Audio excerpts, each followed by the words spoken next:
Good morning. We woke up very early this morning to watch the sunrise. We tend to wake up pretty early in the mornings since we've been here for the sunrise. It's really magical and definitely worthwhile getting up early to go and watch. This morning I'm going to try and attempt to have a shower. I don't know how it's going to go. We're going to test out the Alu-cab shower, and also with that the Kariba, which I bought many years ago. I don't think it's really going to work that well, but let's see.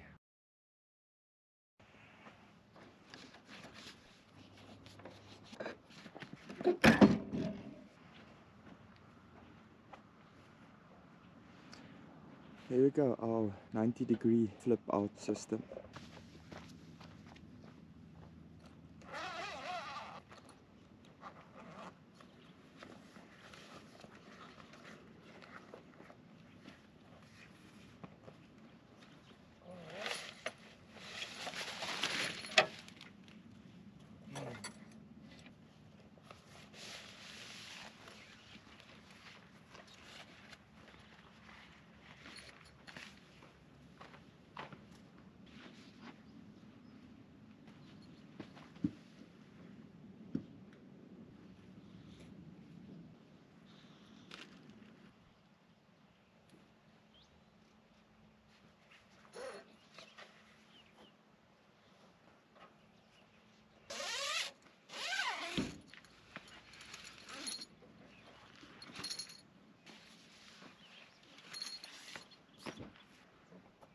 There we go, all set up. Unfortunately, I've discovered two holes in the canvas. I've never used this Alu-cab shower tent setup, and there's two small holes at the top. Once I'm in a town somewhere, I'll have to go and see Alu-cab about that. Maybe it's just a little boo-boo, and hopefully they'll be able to replace the sides for me. Next step will be to set up the Kariba and get that thing some hot water and try and set up the shower to see how our whole system is going to work. So the Kariba usually comes in a nice little case, ammo box size. That's pretty much how it gets packed up. We actually exchanged their ammo box with a Campmaster ammo box because their ammo box cannot be stacked on top of each other when we store it. So the Kariba actually has to have a constant water flow. It doesn't switch on automatically on this version. I speak under correction, but I think Kariba has another make that switches on with a pressure switch. At the moment you turn the water on, the gas ignites and the water comes out. This one doesn't have that function, so we're going to make a little heated dam first and then pump the water from the little heated dam out into the shower. So we're going to use the actual ammo box as the water source. So let's set it up and see how it goes.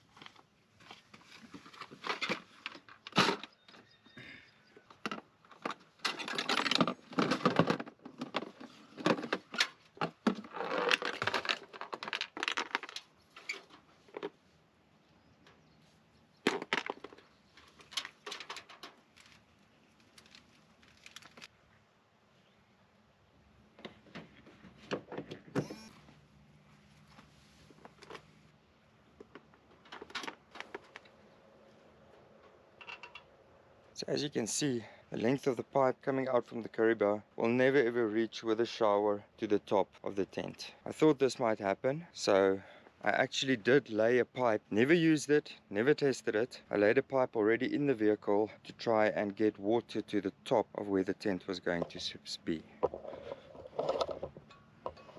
So up there, you can see the pipe.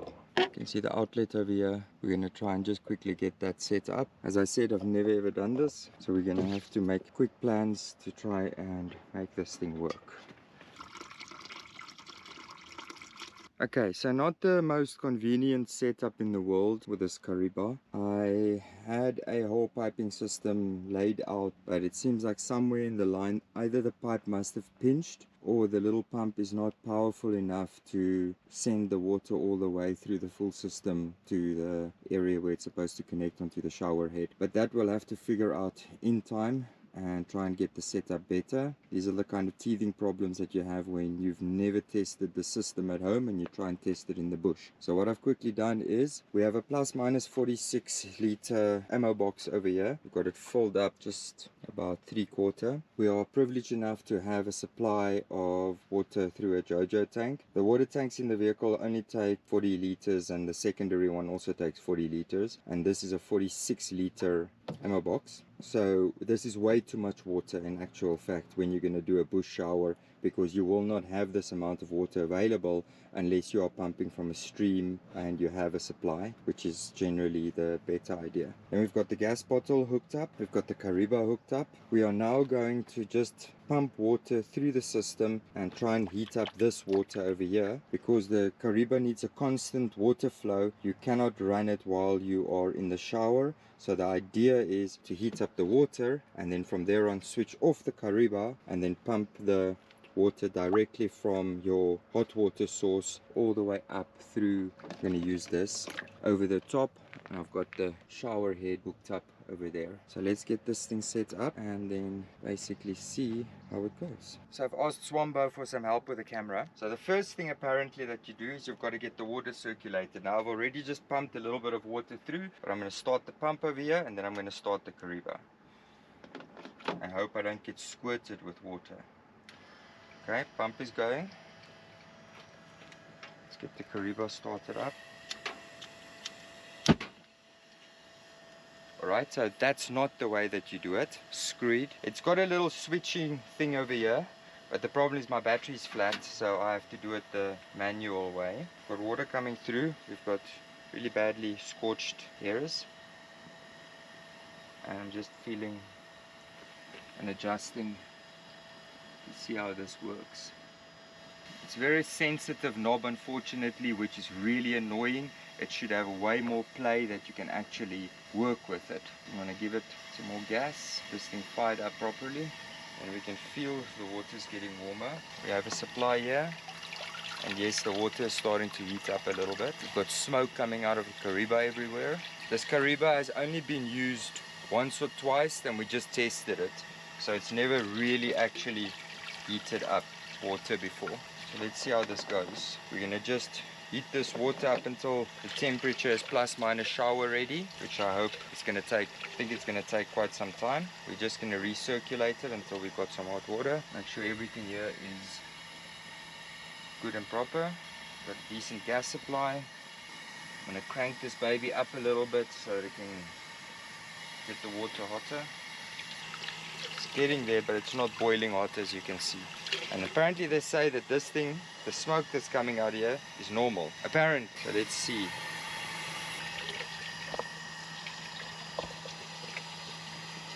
By the way, just the power that I'm getting for the pump, I've got a whole setup where I can plug lots of USBs and other power points in, and the cable is luckily long enough. But this setup will have to look at a better way to make it easier and faster and more convenient, because unfortunately this is a very time consuming process to set up every single time that you just want to have a shower. Water's getting pretty damn hot now, burning my fingers a little bit. We're just going to let this thing run now, and then we'll get back as soon as it's ready and it's warm. We're going to see how long it takes. Okay, so we've got everything set up now. I've got the pipe connected to the shower. Water is lukewarm. It's cooled down quite a bit. It took about 10 minutes or more to heat up, so it takes quite some time, which is not really convenient if you want to do something quickly. But the shower set up, if you can follow me around here quickly. We found a convenient place just to hang the shower bag. Shower tent is pretty okay. You've got a zipper, you can zip it down, or you've got a zipper, you can zip it from the top up, which makes it nice.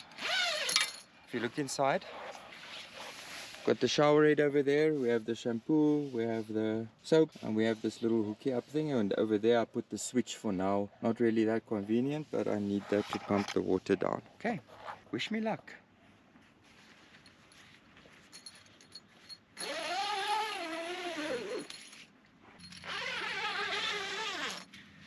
There we go. Had a wash for the hair, so hair should be clean. Had a very nice shower. So the idea is you wet yourself very, very quickly. Soap up, wash, rinse off. Let's go and have a look at how much water is left. So the water level was plus minus over here. Now the water level is over here. I actually used quite a bit of water because I washed my hair and everything as well. But it seems to be working. Swambo is going to probably go next. We're going to see if this is enough water to supply her. It feels still a little bit warm. I'll have to probably just heat it up a little bit more for you before the time. But that's the shower. Works. Takes way too long to set up this way.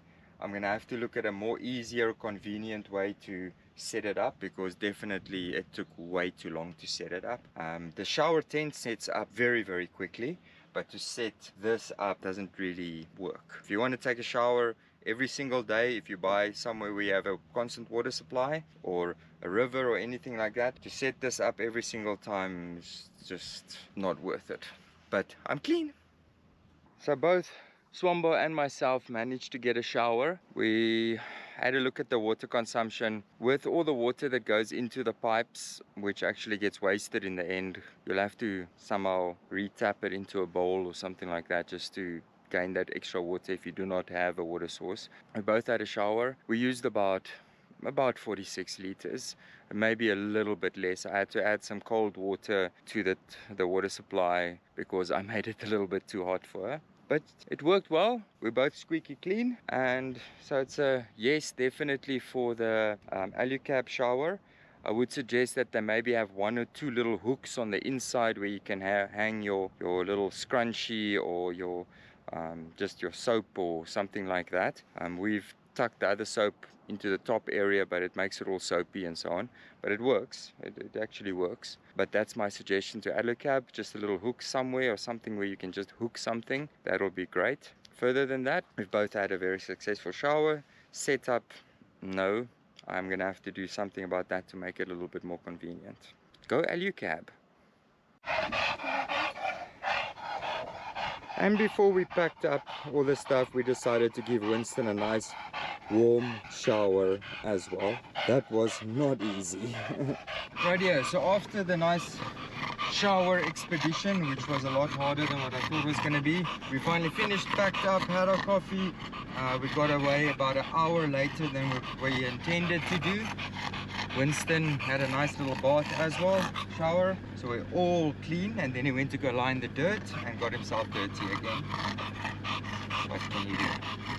Alright, so we're gonna head down to Haernertsburg. I can never get that name right. Hornetsburg. That one there. Apparently they've got something happening over there, so we're gonna go check it out and have a little walk around the town. It's very tiny, but they've got some really beautiful old school houses and things like that. So we'll show you around a little bit, around the place a little bit, and see what it has to offer.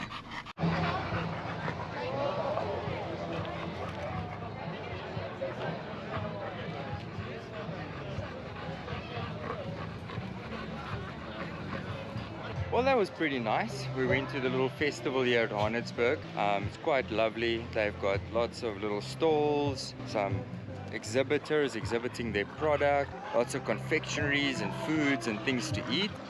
We're just taking a little bit of a walk up the little main town road, having a look at the little shops and things that they have here. Sorry if I'm bouncing around.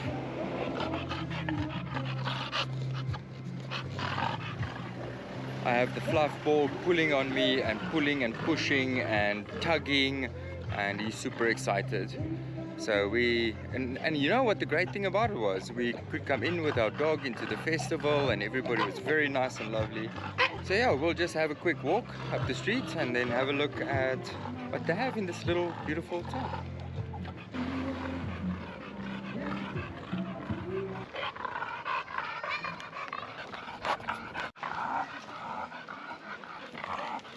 Winston's taking us on a walk.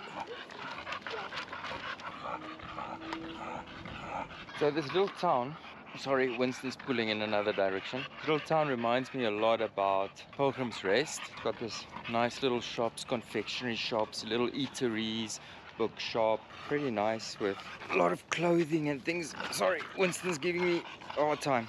Swambo's busy inside the shops having a look. I'm outside with Winston. Very, very nice little town. Definitely worthwhile coming to explore it. And they've got like lovely little accommodations as well.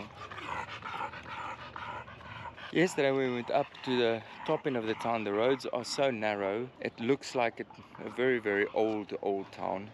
And the houses are still built in the old style. So it's quite nice if you like those kind of things to come and walk around in the town and just have a look. Very peaceful. And we're actually quite blessed today. Exceptionally hot weather. I think Winston has had enough. He's lying outside the little shop that Swambo's inside. So Swambo, what do you think of the little town? Hornetsburg. Yes, I struggle with that. Oh my goodness. Haernertsburg. There we go. Hornetsburg. Yes. I think that's how you pronounce it. I'm still struggling with that. We had a lovely little walk up and down the town. As you can see, Winston's still pulling. He's super excited with all the smells. Quite nice. And what do you think of all the little shops? I love it. It's awesome. Yeah, that was pretty cool. That was a pretty cool walk. It's very old school. It's very much like a little bit of a modern version of Pilgrim's Rest. Like that's what I kind That's of... exactly what I said just now. Oh. Yeah, that's exactly what I really thought so. I see Well, it as. yeah, there goes the camera. There goes Winston. Yes, so we've enjoyed our little walk along the little town. I just have one more shop I want to look at. Okay, Swambo's going to go into another shop. I'm going to look after fine. Winston.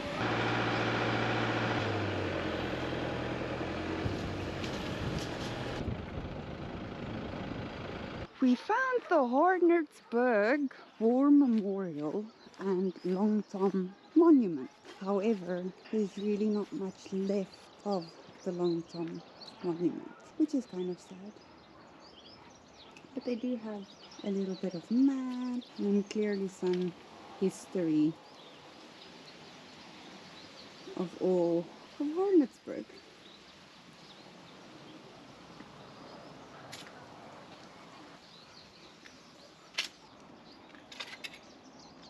So here's a lesson learned. Before assuming that it's just remnants of something that used to be a hole, this is actually just the muzzle of the last Long Tom that was destroyed on the 30th of April in 1901 on the Rondebult near Hornetsburg. So it's actually not destroyed, it's just the remnants of the muzzle, as can be seen right there. So I've got a thing about cannons. Every cannon that I come across, I need a photo of me with a cannon. Now this is remnants of the Long Tom cannon. I've got a photo of myself at the Long Tom cannon at Long Tom Pass. This Long Tom cannon is in Hornetsburg and I need a photo. Always I need a photo. So there we go. Wifey's gonna take a quick photo of me sitting on top of the cannon because it's a thing.